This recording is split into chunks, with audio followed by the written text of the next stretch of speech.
No es el propósito de esto. Hoy me quiero referir más a lo importante que tiene el concepto de la estrategia hoy en día cuando vamos a enfocarnos en una mirada hacia cómo va a ser el futuro o los futuros posibles a los que nos vamos a ir enfrentando y vamos a ir viviendo y experimentando en los próximos meses, años, décadas, quién sabe. Al final, la estrategia no es otra cosa que una secuencia de acciones que van muy delimitadas en el tiempo y que están encaminadas a un fin determinado, a ese propósito superior o final que os estaba refiriendo. Y al final, para mí, hoy en día, que vivimos en sistemas que llamamos sistemas complejos, porque al final el ser humano vive en sociedad, vive en comunidad, pero esa comunidad está afectada por otras comunidades y todo esto te transforma en un sistema complejo donde un pequeño cambio hace que haya un gran efecto en otro lado, ¿no? Yo el otro día decía, esto es el efecto mariposa, el aleteo en Wuhan, y fijaros lo que pasa en Nueva York o lo que está pasando en España, ¿no? Al final, la estrategia es un patrón en una corriente de decisiones, como decía Mintzberg. Es una forma de afrontar unas decisiones, una planificación que te puede llegar a un mejor o peor éxito. Patton, que es un general de referencia siempre para mí y lo utilizo muchas veces, decía, las buenas tácticas pueden salvar incluso la peor estrategia. Un mal plan de un general lo pueden salvar los soldados. Sin embargo, las malas tácticas destruirán incluso la mejor estrategia. Es decir, actuar de forma incorrecta, quizás anticipándote o precipitándote, te pueden llevar a un fracaso todavía mayor. Así que, para nosotros, todas las decisiones que tomamos van a impactar en lo que nos pasará finalmente, en nuestro futuro inmediato o futuro a largo plazo. Por tanto, es muy normal, si estos días alguno de vosotros se ha sentido paralizado, no sé qué decisión tomar, pues quizás estabas tomando la más sabia de las decisiones, que era no tomar ninguna. Porque a veces tomar decisiones precipitadas nos puede llevar a errores. Y ahí quería entrar con algunos de los disparadores de la toma de decisiones que hoy en día nos vemos involucrados y nos están afectando mucho y que además los vamos a encontrar luego posteriormente cuando hablemos de juegos. El primero para nosotros es el tiempo. El tiempo siempre es un recurso limitado. Al final nosotros tenemos una mirada en el tiempo con una lógica humana. Un ser humano vive como mucho 85, 100 años. Por tanto, tenemos esa visión del tiempo, de lo que es corto, medio y largo plazo. Así que el tiempo es un generador de tensión y estrés. Cuando tengo menos cortina de tiempo, menos umbral, tiendo a tomar decisiones más rápidas y si no he planificado correctamente, puedo cometer mayores errores. ¿Vale? En segundo lugar, son los filtros cognitivos que tenemos, ya sean sensoriales, de vista, oído, olfato, ya sean culturales, porque me he criado en una región específica que tiene una manera de entender la vida, ¿de acuerdo? Ya sean de género, si eres mujer, si eres hombre, si eres trans, lo que sea, ¿de acuerdo? O ya sean de conocimiento, hacen que yo tome la decisión en base a una forma como yo entiendo y percibo el mundo. Por tanto, eso va a afectar mucho. En tercer lugar, el tercer disparador, para mí muy importante, es la emoción. Es un factor personal que afecta y altera la toma de decisiones. No es lo mismo si he de tomar una decisión con mi equipo que llevo 10 años trabajando que con un perfecto extraño que está ahí delante mío. Probablemente habrán unas ataduras emocionales que harán que para mí pesen más unos tipos de decisiones que otras. Por tanto, hay que tenerlo muy en cuenta. Y finalmente, y algo que parece una tontería, pero no lo es que el ser humano sabe que existe la posibilidad de error. Y esto es principal y capital. Nos podemos equivocar. Nosotros, tanto Roger como yo, cuando trabajamos desarrollo, siempre decimos que el fracaso es muy importante para el aprendizaje. Y hay un montón de gurús que hablan de esto. Pero es muy importante el tener conciencia de que eres falible. Tus decisiones te pueden llevar a error. Y de ese error puedes o no aprender o aprender. Pero el tener la posibilidad de error hace que a veces seas más cauto tomando algunas decisiones. Como por ejemplo nos podemos haber encontrado aquí con algún gobierno que ha sido más cauto y luego se puede considerar que ha tardado mucho en decidir algo. Bien, somos falibles. Esa es la parte importante que hemos de tener en cuenta. Así que con este marco, creo que dejamos el marco de Rouget, que tiene que ver con adaptabilidad y el marco de estrategia, creo que podríamos, Rouget, pasar a hacer un encuentro entre estas dos cosas. Y si te parece, a mí se me ha disparado una pregunta hacia ti cuando hablabas de la flexibilidad psicológica que nos permite ir adaptando, ir los entornos, los sucesos, etcétera. Y yo me preguntaba, ¿qué pasa cuando esa flexibilidad psicológica, yo me la imagino como un muelle que se va estirando y luego vuelve, va estirando y luego vuelve, pero llega un momento que los puntos de torsión son muy fuertes y el muelle se pierde la capacidad de volver, ¿no? Esa flexibilidad llega a extremos que te podrían generar otros tipos de tensiones. ¿Qué pasa cuando esa flexibilidad se tensiona excesivamente? Mira, precisamente está dándole vueltas a lo que has dicho, lo último del error y el fracaso, ¿no? Y ahora lo enlazo, pero a la pregunta tuya es, para mí yo más con muelle lo veo una goma, pero es lo mismo. Entonces siempre cuando alguna vez a un cliente le explico que aguanta mucha tensión en la vida y que está roto con una depresión o está roto sencillamente con un mal momento, le explico la metáfora de la goma. Tú la goma la aguantas así, imagínate un tiempo aguantando una goma durante, no sé, una semana. Los brazos caen. No cae solo la goma, es todo el cuerpo. Entonces, de alguna manera, y ahí te lo dato con fracaso, uno es saber aceptar el fracaso. O sea, la flexibilidad psicológica no significa que todo nos vaya a salir bien. Significa que te adaptas incluso con el fracaso. Por ejemplo, y es la pregunta que te he dado, te la devuelvo. Es decir, para mí el tema del error es básico y en lo que nos dedicamos tú y yo, en parte en gamificación, si no hay error no hay sistema. Es decir, yo no entiendo una gamificación sin un análisis continuo de errores y un check continuo de errores. Claro, ¿qué sucede cuando la gente no sabe entender que el error es un paso para caminar? No es algo que para, sino que sencillamente es un error donde puedes aprender y a partir de ahí te pediría atarlo con conceptos como antifragilidad, resiliencia, ¿no? De alguna manera, ¿qué sucede ahí, Vicens? Cuando igual que cuando tú decías que la goma cuando no da, yo te digo, oye, esa aceptación del error de una manera proactiva, ¿no? Y sabiendo que a la vez la goma necesita un tiempo para recuperar. Claro, aquí yo siempre me refiero, y aquí lo relaciono con el tema de los juegos y el principio de la gamificación, ¿no? Al final, el Homo ludens, aquel Homo que Huizinga lo define como ese mamífero que aprende jugando y el impacto que tiene en la cultura el juego, ¿de acuerdo? Lo que hace, y me voy a los mamíferos, ¿qué hacen? Las mamás mamíferas de los mamíferos que son carnívoros juegan con ellos a enseñarles a cazar. Y en ese juego el mamífero bebé se equivoca, comete errores, pero va aprendiendo a cazar para cuando ya la mamá no le traiga la comida, poder cazar por sí solo. Es muy importante el tener en cuenta el fracaso. Nosotros vivimos en una sociedad que castiga mucho el fracaso. La escuela sanciona negativamente el fracaso, la sociedad sanciona negativamente el fracaso, cuando hay un montón de gurús que se ganan muy bien la vida diciendo que del fracaso se aprende. Es decir, que deberíamos recompensar el riesgo a fracasar. Es decir, nos hemos vuelto una sociedad que se arriesga muy poco.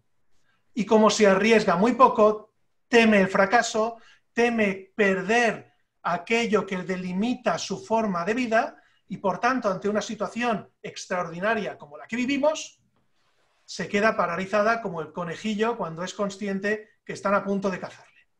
En ese sentido, lo que es muy importante es que empecemos a entender que la vida no deja de ser otra cosa que tomar riesgos. Y cada día tomamos riesgos en cuanto salimos de la calle, pero son inconscientes la mayoría de ellos. Y es empezar a poner conciencia en el riesgo, porque si tú pones conciencia en el riesgo, puedes empezar a planificar tus acciones y puedes empezar a medir que dependiendo qué acciones hagas, tu fracaso va a estar más o menos controlado. Lo que nos ocurre hoy en día es que como intentamos evitar el fracaso, cuando fracasamos, lo hacemos estrepitosamente. Es interesante porque esto lo ata mucho con lo que preparamos aquí en las slides, ¿no? De alguna manera. Es decir, en los core drivers que hablamos, que son de un autor muy conocido, se llama Yoko Cho, ¿vale? Donde hay muchos que se basan en que ha habido un fracaso. Desde el que me aleja de una pérdida mayor, al que, es que me acuerdo que es el de pérdida y escasez, el de imprevisibilidad, es que de entrada ya aceptas que pierdes. ¿no? Y ahí tendríamos que ir al dilema del prisionero y todo esto que ya sería dar muchas vueltas. Pero de alguna manera, saber perder, ser aquello que dicen un loser, a veces hay losers encantadores, tipo, no sé, Woody Allen y cosas de estas, ¿no? Entonces, de alguna manera el tema está en decir, claro, el patrón loser, en el fondo el patrón error, si me permitís, más que el loser, porque el loser es muy personal, yo creo que es básico para avanzar bien una estrategia. Y yo creo que ahí, Vicente, te preguntaría también todo aquello que hemos hablado, ¿no? De esa estrategia en continuo, esa estrategia en tiempo real que tú controlas bien y que es la manera como creo que las dos compañías y tú y yo trabajamos. Pero ahí hay mucho riesgo y hay mucho fracaso. Y entonces es diferente que la planificación normativa clásica, ¿no? Donde había un presupuesto y funcionamos, con la planificación estratégica que vas haciendo, pero en realidad no vas haciendo. Es bastante rígida, ¿no? Esta planificación en tiempo real yo creo que es la que puede aceptar en cierta manera el error. Sí, sin duda. Al final, ¿qué es la toma de decisiones en tiempo real? Lo que te va a permitir es readaptarte muy rápidamente a pequeños errores. Ahora estaba leyendo en el chat que Rodrigo preguntaba, ¿qué es el error exactamente? ¿Podría ser una falla al intentar algo bueno o caer en algo negativo de forma voluntaria? Sin duda alguna, los dos tipos de error existen. Está la persona que está cometiendo un error sabiendo medir que ese error le va a permitir alcanzar aquello que está buscando. Claro, sí, sí. De hecho, como decía Roger en el de pérdida, en el Core Driver de pérdida, Yukai Chou lo que hace en el modelo Octálisis de gamificación es tener en cuenta cuáles son las palancas que nos hacen tomar decisiones. Y el de pérdida es que yo pueda permitirme perder una parte para ganar otra que me interesaba, que estratégicamente quiero y me acerca más a mi objetivo final, sin duda alguna. Al final, es muy importante, creo, entender que el fracaso no es otra cosa que parte del camino. Parte del camino es el fracaso. Hay muy pocas estrategias que puedas explicar y que han sido éxito tras éxito, tras éxito, tras éxito, tras éxito. Roma, que fue un gran imperio, ¿cuántas veces perdió contra Aníbal?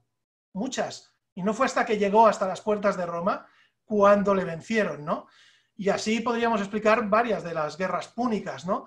Así que podríamos decir que el ser humano va tomando decisiones y esas decisiones tienen una estrategia final.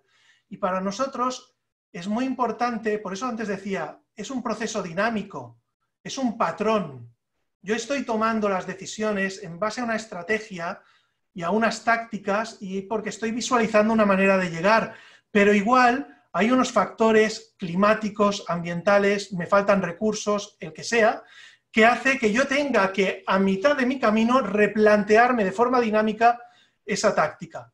Y eso es lo que hace que el ser humano sea increíblemente adaptativo y que el cerebro, podríamos decir, que sea tan maleable, porque somos capaces en tiempo real de tomar muchas decisiones, de una manera que podríamos decir, la hacemos de forma casi inconsciente, en esa manera de pensar rápida, ¿no? Que decía Kahneman, el pensar rápido, de pensar despacio, que tomamos decisiones porque estamos viendo que aquella vía no está funcionando.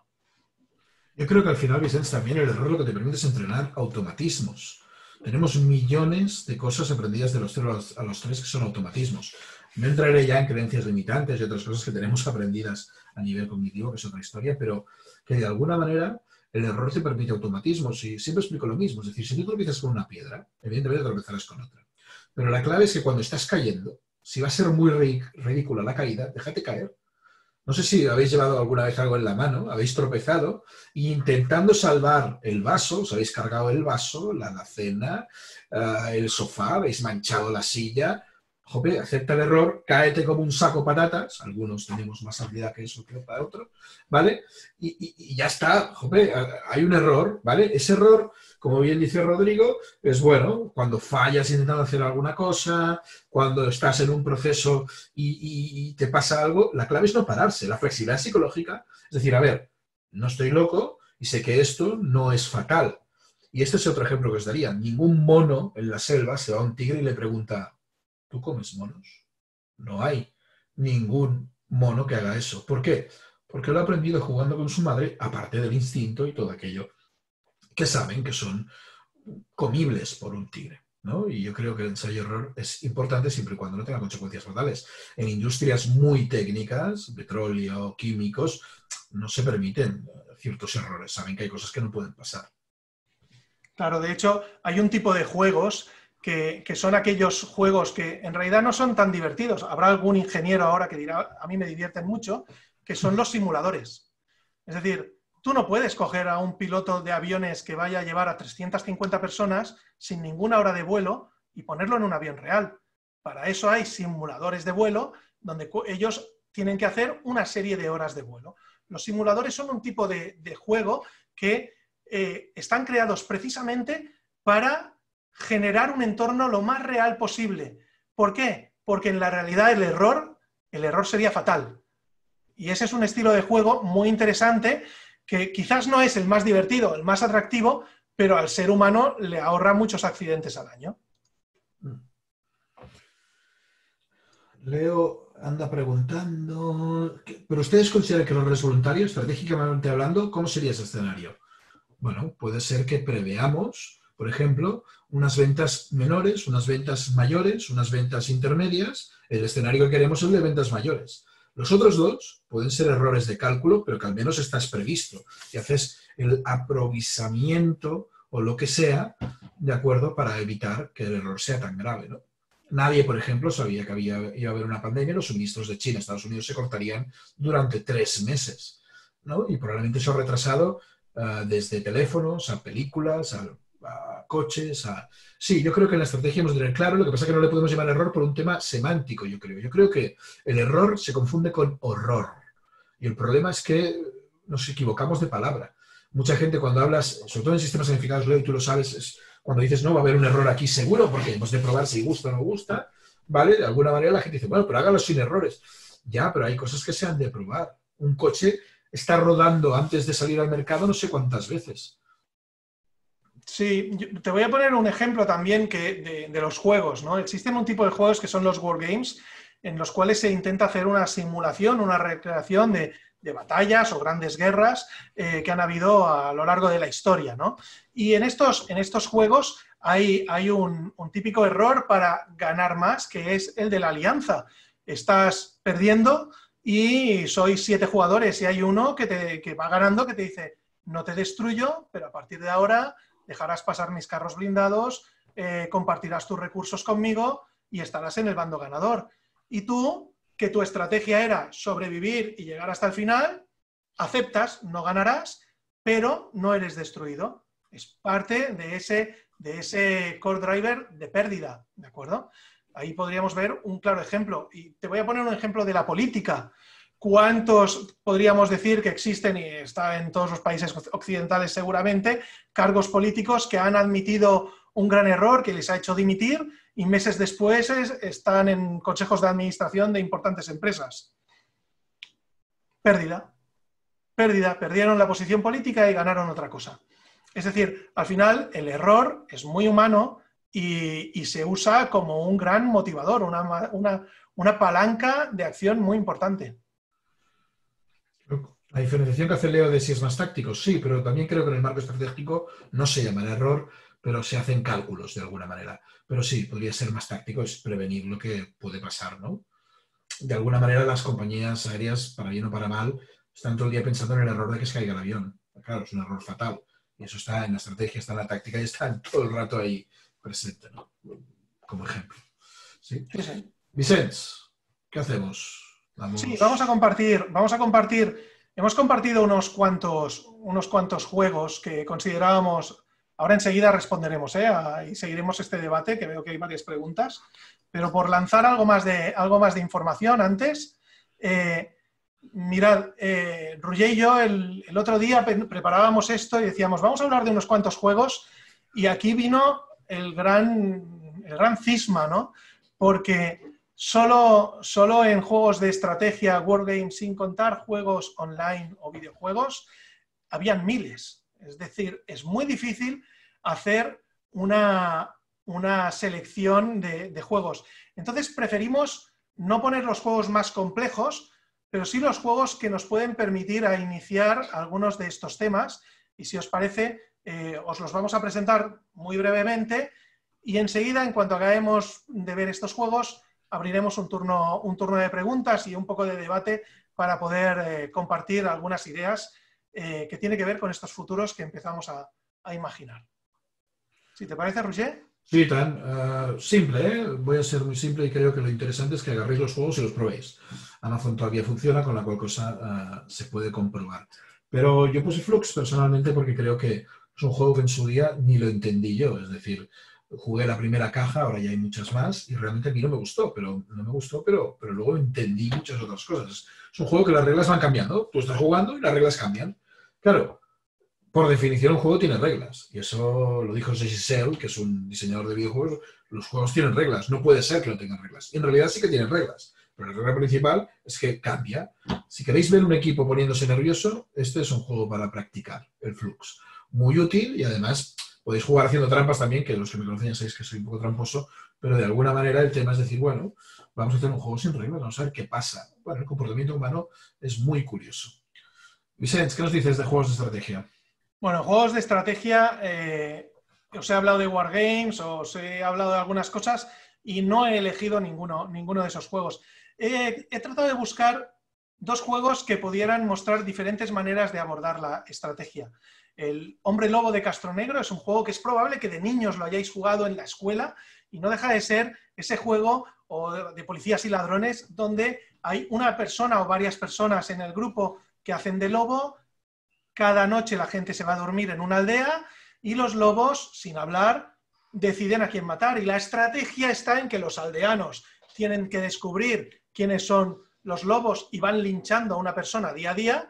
Y los lobos tienen que saber utilizar el subterfugio para, a través de la rumorología, hacer que las miradas vayan hacia otros inocentes y la gente lincha a gente que en realidad son inocentes.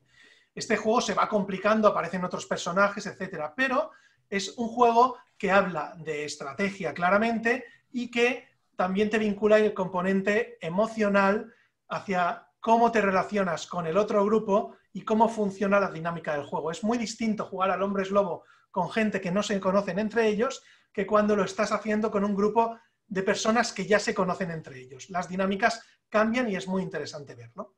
Y el otro juego, he cogido uno de los juegos que a nivel mundial ha generado probablemente más negocio, es un juego de cartas coleccionable, ¿de acuerdo? Que se llama Magic the Gathering, y lo que está trabajando es un juego en el cual estás en un mundo fantástico, con espada, magia y brujería, y tú tienes que conquistar la tierra de tu adversario, es 1 contra 1.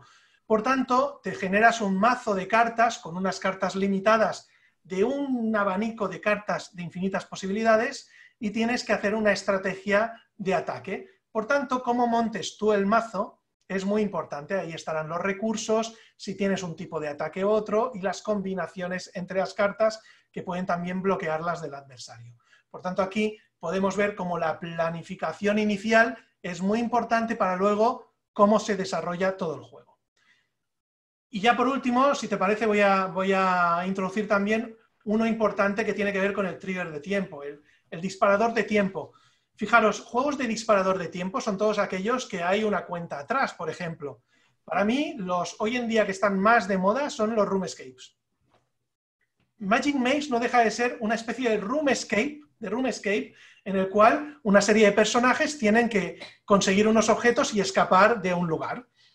Pero la gracia es que el juego es colaborativo. Hay 4 personajes y puedes jugar con 2, 3, 4, pero no puedes hablar con los otros. Y tú puedes mover cualquier personaje, pero igual solo lo puedes mover hacia adelante, otro solo hacia atrás, otro hacia la izquierda y otro hacia la derecha. Y tenéis que llegar hasta la salida sin hablar con un tiempo determinado. Y eso genera una relación de comunicación no verbal que va muy bien para trabajarla en equipos. El equipo al final, con miradas, con gestos, se llegan a entender muy bien. Y si te parece, te dejo el último para ti. Vale. Bueno, cuando Vicens propuso como trigger de emoción, Dixit lo hemos usado un montón de veces. Es más, trabajamos Vicens una vez sobre eso, ¿te acuerdas? Vale, con más gente. Y la idea un poquito es aprovechar las proyecciones con unas imágenes muy bonitas. No entraré en el juego, sino cómo lo utilizamos. En Unity particularmente utilizamos las imágenes para generar proyecciones y ahí mover a la gente que hable de sus capacidades, de su posición, de su realidad. Sencillamente cualquier juego con imágenes podría hacer esto. ¿Qué más hay? En Dixit realmente jugado tienes que descubrir a otro. O tienes que hacer que no te descubran, ¿no? Y aquí hay 1000 versiones. Hay otro juego que se llama Dani, que es increíble, que ya hablaremos, espero, en otro capítulo, ¿vale? Pero que de alguna manera esas imágenes evocan cosas. ¿Qué evocan? Lo mío sobre el otro, lo mío sobre mí, lo mío sobre el grupo. Y ahí, esas imágenes, 60, 80 cartas que hay por caja, es un escándalo cómo funciona. Yo lo que recomendaría, Vicente, si no me corriges o si te parece bien, es que que los prueben y vean los que ya hayáis jugado perfecto y los que no, probad. Porque, por ejemplo, Magic Maze, aparte del disparador de tiempo, que para mí es muy importante, a mí la colaboración me encantó cómo estaba hecho. Luego, claro, se disparó los Room Escape, es un juego, creo, del 2017-18, que es un premio además de juegos. Vicente, no me acuerdo ahora, creo que es premio del año, de no sé cuándo. ¿Vale? Sí, Magic Maze. sí, Bueno, entonces, de alguna manera es un juegazo. Y además en familia, yo lo juego con equipos, pero en familia también es muy divertido. Aprenden a callar, aprenden a hablar. Bueno, no les digo nada más, pruébenlo. Muy bien, pues si os parece, os vamos a dar una última pincelada, que son unos trucos y consejos que tienen que ver con adaptabilidad y con estrategia y toma de decisiones en el día a día. Vale, le hemos llamado Tips and Tricks. Nos hemos puesto así un poco anglos, ¿vale? Y muy sencillo, ¿de acuerdo? Colabora, colabora, colabora. Es básico biológico, es básico en vuestras neuronas, es básico en aprender la tecnología, es básico en todo lo que hemos explicado de aprendizaje, es básico en todo lo que tenga que ver estrategia. Colabora, colabora, colabora. Apertura al conocimiento, todo lo que venga bienvenido es. Parece increíble, pero ahora mismo parece que la gente sabía hace un montón de tiempo que el online era fantástico. Pues no, no lo sabíamos, entre ellos yo. ¿Vale? Aprende una cosa sencilla al día.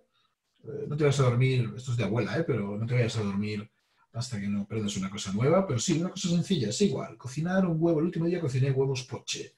Hice un desastre absolutamente vergonzoso, pero me hizo gracia y ahora ya consigo esferificarlos, como diría Adrián, y me salen y queda muy bonito para el desayuno. No me va bien por mi peso, pero es fantástico.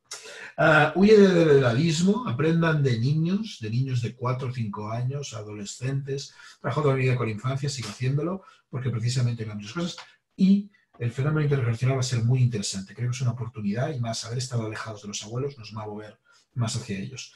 Pero es una tontería, descanse lo suficiente. ¿Sí? Adaptarse no significa estar a todas, como un tenista que va devolviendo bolas. Dejen pasar bolas. No van a perder el partido. A veces, y Vicenzo ha dicho, alguna pérdida puede ser estratégica. ¿Sí? No hace falta hacer todas las carreras del partido. ¿Sí? Adaptarse no es correr. Yo creo que el pez rápido se come al lento, que es el cambio del pez grande se come al chico, ha hecho más daño a lo que parece. Adaptarse requiere un tiempo. ¿Vale? Se gana o se aprende, nunca se pierde, os lo he dicho antes. Los errores son maneras de aprender.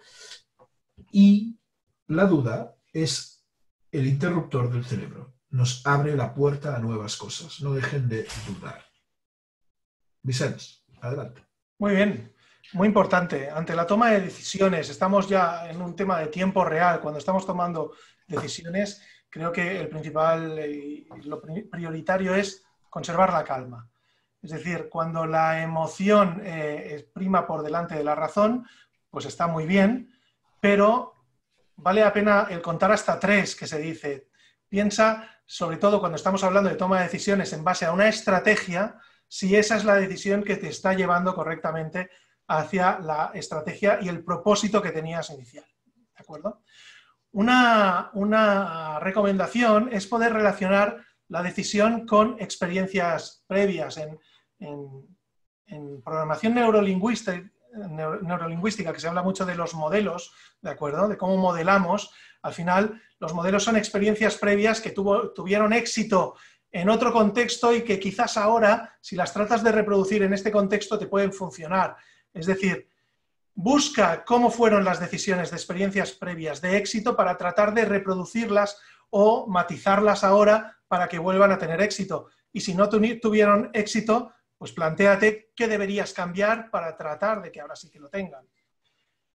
Elaborar y entrenar a través de árboles de decisiones, lo que es el branching, que se llama, o los mapas mentales.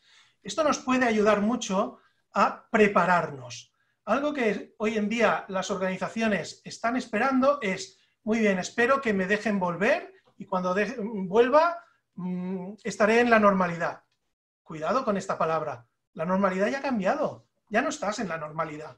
Eso desapareció hace más de un mes. Cuando vuelvas estarás en otro contexto porque te han sucedido una serie de cosas y lo que ahora yo recomiendo que hagamos es empezar a visualizar las posibilidades, porque esas posibilidades me van a ayudar a empezar a atisbar caminos que es mejor no tomar y otros recorridos que pueden ser interesantes explorar. Por tanto, hacer mapas mentales, árboles de decisiones, nos puede ser muy útil. Y finalmente, el típico listado, el listado de ideas, ¿de acuerdo? ¿Cómo puedo empezar a ver qué puedo hacer? Pues generando una lista de ideas que sean realistas, que sean realmente aplicables y luego priorizarlas según el criterio que me interese. Es un criterio de tengo poco tiempo, es un criterio de tengo pocos recursos, es un criterio de me interesa impactar a mucha gente a la vez. El criterio que cada vez o en cada ocasión estés poniendo por delante. Pero hacerte listados de soluciones, porque ante un futuro incierto que no sabemos cómo va a ser, es importante que podamos nosotros definirlo. Aquí mi hijo, saluda a la afición. Hola. Hola. Hola, guapo. Así que estas son las recomendaciones que nosotros os damos. Vale. Abrimos. Y ahora sí abrimos un espacio de tiempo con todos vosotros para poder pensar en futuros. Yo tengo una pregunta, Roger, para empezar, con el tema de adaptación, que creo que estaba más o menos redactada, pero que hace días le voy dando vueltas, que decimos, el ser humano es brutal la capacidad de adaptación que tiene, pero ¿qué nos pasa cuando nos tenemos que adaptar a algo que no nos gusta? ¿Qué es lo que ocurre ahí? Hay cierta adaptación, ¿eh? Adaptación real a algo que no nos gusta. Mira, el ejemplo es el atasco. Un atasco, todo el mundo lo ha sufrido. Yo odio los atascos. Los odio hasta el nivel que probablemente es de las pocas cosas que me puede. Significa que yo, que vivo habitualmente fuera de Barcelona, me levanto 1 hora y media tarde. No me he dado cuenta, pero en 20 años, ahora yo soy diurno.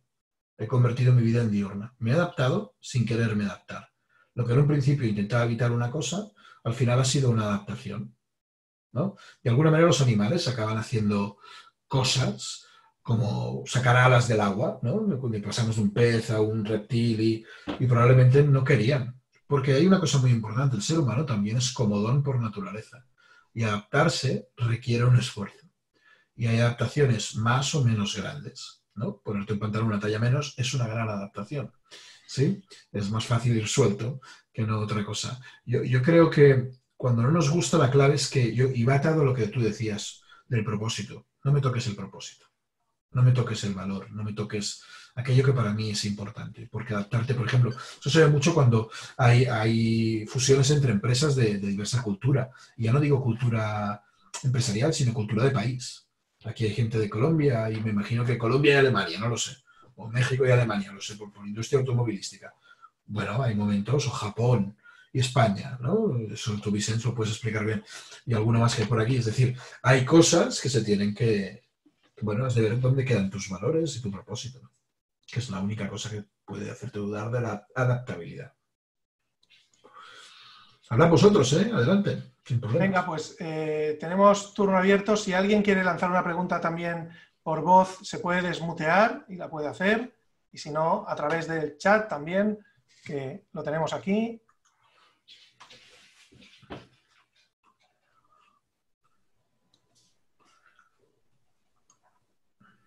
Se han adaptado al silencio, Vicens. Bueno, ¿y cómo podemos jugar a esto?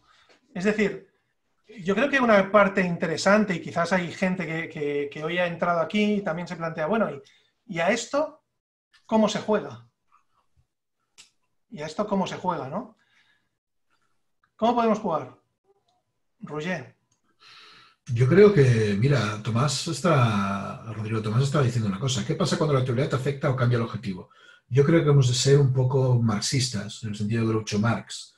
Tengo estos principios, no le llaman principios, tengo estos planes, ¿vale? Y sí, yo creo que se ha de cambiar. Y diréis, bueno, pero esto en algunas empresas se debe a la industria. Pero hay industrias que no han cambiado y podrían haber hecho una microprueba. A mí me gusta mucho el concepto de iterar, pruebas. Yo creo que eso permite muchísima adaptabilidad y mucha aceptación dentro de la estrategia, ¿no? Y creo que es básico entender eso. Es decir, hay cosas que hemos de saber que el objetivo a veces ha de cambiar. Insisto, estamos en un momento que muchos de nosotros, que por ejemplo no sé Vicens, pero creo que también hacíamos un montón de presencial, queda claro que nos vamos al online en un punto importante. Por ejemplo, estamos aceptando que tenemos probablemente 2 años en una situación muy particular. Entonces yo creo que el todo cambia. Es importante sabiendo que yo tengo que cambiar también. Yo tengo que cambiar un montón de cosas a día de hoy. Es como la metáfora de la rana en la olla con agua, que se va calentando. Kodak no quiso cambiar, apostó por el analógico y espero que nadie de aquí tuviera acciones de Kodak, ¿no? Es decir, nosotros, el ser humano, plantea la estrategia principal, vital del ser humano es sobrevivir, ¿de acuerdo? De la mejor manera posible, sobrevivir, y vamos tomando una serie de decisiones. Tardar mucho a veces en cambiar tu estrategia para sobrevivir o en cambiar tus objetivos hace que sea demasiado tarde. Y cuando es demasiado tarde es cuando realmente te encuentras en una situación mucho más dramática y traumática. Así que lo importante es ese dinamismo que nosotros podemos aplicar en lo que llamamos, aquellos que habéis trabajado con nosotros Lego Serious Play, la estrategia en tiempo real. Es decir, cómo yo puedo ir tomando decisiones, probando cosas, equivocándome y teniendo aciertos, y eso me permite dinámicamente ir modelando, ir variando, ir aplicando matices en el modelo.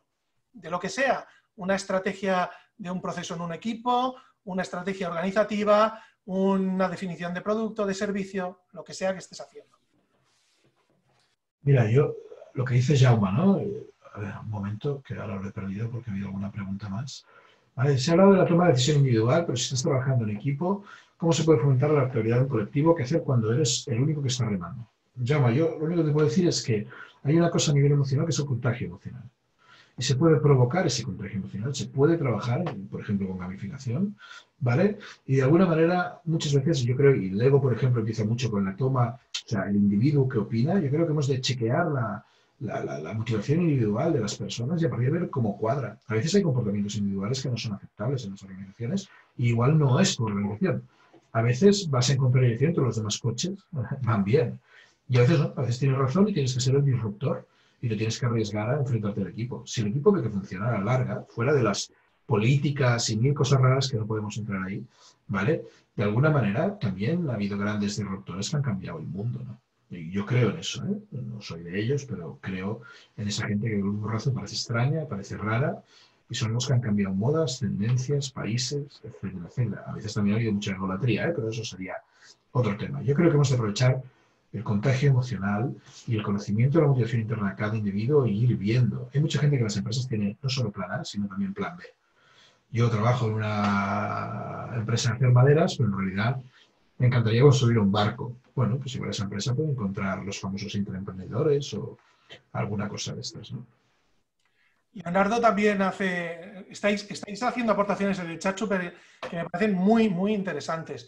Leonardo plantea, el tipo de liderazgo creo que es clave para que remen juntos o te figura bajar del barco a unos, subir a otros. Mirad, en la Segunda Guerra Mundial Inglaterra puso un líder que se llamaba Churchill. Cuando se acabó la Segunda Guerra Mundial, Churchill no era el líder para la reconstrucción de Inglaterra. Eso estuvo más que demostrado, ¿no? Por una serie de errores que cometió posteriormente. Es decir, ahora mismo tenemos unos líderes que son los que nos hemos encontrado en una situación, las empresas, los equipos, y esto es así, antes también era así. ¿Cómo ha llegado ese líder a estar en esa posición? Pues no lo sabemos y no lo hemos decidido nosotros, son el que tenemos. Y sin duda alguna, el reto de estos futuros posibles que estamos pensando es que el liderazgo ha de cambiar. No quiere decir que el líder tenga que cambiar, el liderazgo ha de cambiar. La forma en que liderábamos no va a funcionar como estaba funcionando, porque la manera de comunicarnos es diferente, porque la piel de las personas está más sensible, porque los traumas que hayan sufrido, las alegrías o tristezas que hayan pasado, nos han marcado de alguna manera. Por tanto, liderar ahora ya está marcando de una determinada manera, y se está hablando mucho de los líderes y lideresas, ¿no? Las mujeres en política y en gobiernos que están liderando de otras maneras, y probablemente esto también va a impactar en las organizaciones, en cómo va a ser el liderazgo que va a venir. Y la gente dice post-COVID, pero yo creo que vamos a convivir con el COVID durante mucho tiempo, ¿no? No es tanto post, sino durante todo esto, se llame COVID o se llame como se llame. ¿De acuerdo? Está clarísimo eso. Yo creo que hay, en Batman dicen, ¿no? Héroes en tiempos de guerra, héroes en tiempos de paz. Lo de Churchill es brutal. Yo es una cosa que cuando me enteré estudiando, no sé cuándo me enteré, pero dije, este hombre lo han ensalzado y lo han acabado colgando, vamos. Lo han echado, ¿no? Y también lo agarraron cuando estaba muy defenestrado. Bueno, lo del tema del liderazgo, Vicens, creo que va a ser uno de los capítulos que deberemos abordar en algún momento. Sí, porque varias veces ya hemos hablado tú y yo también de esto. Sí, sí. Vincent, un comentario, te habla Leonardo y a Roger. Hola. Cuando uno está jugando escenarios futuros, al menos usando la metodología Lego Serious Play, creo que de todo esto queda un tema bien sensible y es que la gente nunca piensa en posiciones tan negativas o tan en contra de lo que quiere el empresario. Y yo en todos los talleres que he hecho, y creo que ustedes también, ahora uno se replantea, ¿será que estos tipos están viendo el futuro de una manera adecuada? Es incierto saberlo ahora. Lo que digo es que en ninguno de los talleres en los que he estado liderando algún tema de estos, alguien ha previsto que la estrategia podría estar basada en un manejo de, por ejemplo, plan de crisis, planes de continuidad de negocios. Ninguno lo menciona y creo que hasta ahora, al menos en la historia reciente del planeta, se configura una situación que se materializó de un mes para otro y nadie lo vio venir. Así que creo que el tema estratégico también es un asunto en el que nos exige a nosotros ser más exigentes cuando veamos los planes de las compañías, porque no todo es tan de color de rosa como uno lo quisiera. Sí, correcto. De hecho, Leonardo, en realidad para el ser humano, esta manera de pensar no es tan reciente, viene del Neolítico, desde que existe la propiedad privada. Desde que existe la propiedad privada, el ser humano quiere tener más propiedad privada, más control sobre la misma, más seguridad para la gente que está conviviendo con él y compartiendo. Por tanto, para el ser humano, para la medida de tiempo del ser humano, siempre ha pensado con que el futuro ha de ser de crecimiento, sostenibilidad y mejor, ¿no? Y es difícil cuando yo he trabajado también en empresas y en compañías más o menos grandes y me acuerdo cuando hacíamos la planificación, el business plan a futuro, tenías el mejor escenario, el escenario pragmático y el peor escenario. Pero tus jefes o los grandes directivos no querían ver un mal escenario de pérdidas. El mal escenario era de un crecimiento mínimo.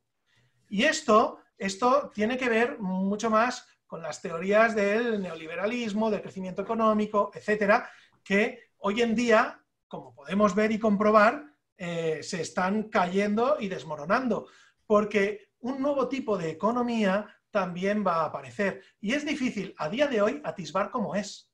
Es difícil. Por eso nosotros invitamos a jugar a esto, a reflexionar a esto, y a que probablemente las grandes compañías, entre otras cosas, crecerán porque estratégicamente se aliarán con otras. ¿Existirá competencia? Sí, pero cooperación y co-creación y co-desarrollo también. Es decir, el concepto co, empezarlo a escuchar porque va a ser una tendencia muy fuerte en el futuro, porque nos hemos dado cuenta que por nuestros propios medios es difícil no estar afectados por el aleteo de una mariposa en Wuhan. El concepto co estaba en los libros y estaba ahí puesto, pero ahora va a ser necesario, no quedará más remedio. Veremos fusiones, veremos acuerdos, veremos cosas. Veremos a Barça y Madrid cohabitando prácticamente. Parece el apocalipsis, pero pinta que va a ser así.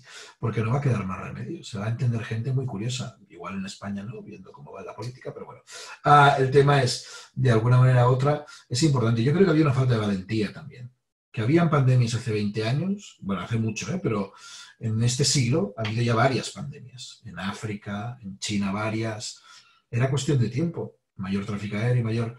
Y había gente que lo había dicho, y había gente que lo tenía en sus planes. Y en el año 2018 había un estudio de la OMS que advertía en 10 años una pandemia. Entonces, al final, es lo que dice Vicens, ¿no? Ponme los resultados menos malos, dentro de los malos, los menos malos. Ya, pero oye, puede haber unos muy terribles, ¿no? Samsung, no sé, cuando se le empezaron a quemar los móviles, no sé si tenía previsto que uno de los móviles que tenía más buena pinta, lo iban a perder por el camino. Iban a tener carteles en el avión que Samsung, pónganlo en esta caja con plásticos, ¿no? Nadie lo preveía, pero podían haber previsto un desastre. Claro, ahora va a ser muy fácil meter una pandemia en un business plan. Y yo creo que, por último, y lo quiero relacionar con lo que estamos hoy hablando aquí, que tiene que ver con juegos, con gamificación, es decir, ¿por qué nosotros intentamos también presentar los juegos como una oportunidad de exploración en todos estos temas? Porque los juegos son un entorno seguro. Los juegos te pueden permitir practicar estos temas y ponerlos y desafiarlos a través del juego sin temor a que la empresa quiebre. ¿De acuerdo? Es decir, en los juegos, en el colectivo de jugadores que están participando, en este caso podrían ser un grupo de trabajadores que están intentando explorar una posibilidad de creación de un servicio, saben que hay un lugar seguro, ¿no? Lo que se llama en gamificación el círculo mágico, donde tú no pasa nada si te equivocas, porque ese error está controlado. Es decir, cuando estamos jugando a pensar en futuros posibles, lo hacemos porque sabemos que desde aquí podemos estar en un entorno controlado y que cuando nos vayamos a esto que hemos estado modelando ahora a una organización, lo pueda experimentar en un entorno controlado y luego lo pueda hacer el spread, ¿no? La difusión de todo esto hacia el exterior, hacia su crecimiento, hacia su desarrollo en otra dirección distinta de la que tenía anteriormente. Y creo que aquí es una de las claves de las temáticas que vamos a ir avanzando durante estos 5 capítulos que vamos a tener estos días. Roger, no sé si queda alguna pregunta más. Yo haría el coming soon, ¿no? De qué es lo que viene en breve. Y pues, vamos. Perfecto, pues la semana que viene os esperamos con el episodio 2, en el cual lo hemos llamado ¿Por qué debemos contar con los otros? Y vamos a abordar la perspectiva del ser humano dentro de un grupo, dentro de un colectivo, y cómo ese colectivo limita y posibilita o impulsa a este ser humano en su desarrollo y, por tanto, en el desarrollo de equipos, de organizaciones, gobiernos, etc. Así que, si os parece, os invitamos, será la semana que viene, Roger, el martes a la misma hora, a las 7. Misma hora, os emplazamos a poder discutir sobre todo esto. Nosotros trabajaremos esta semana y más cosas que tenemos previstas y a partir de ahí os esperamos y invitad a quien queráis, es abierto. Mira, este era el turno de preguntas que ya lo hemos hecho. Me he adelantado entonces. Pero en cualquier caso, si tenéis alguna consulta, etcétera, os dejamos aquí nuestros datos, podéis contactar con nosotros. Si tenéis algún tema que os interese abordar, también os decimos, lanzadlo y también lo maduraremos entre nosotros que estamos barajando. Y os agradecemos mucho el tiempo que habéis compartido con nosotros, todas vuestras preguntas. Así que os damos las gracias por vuestra asistencia y participación.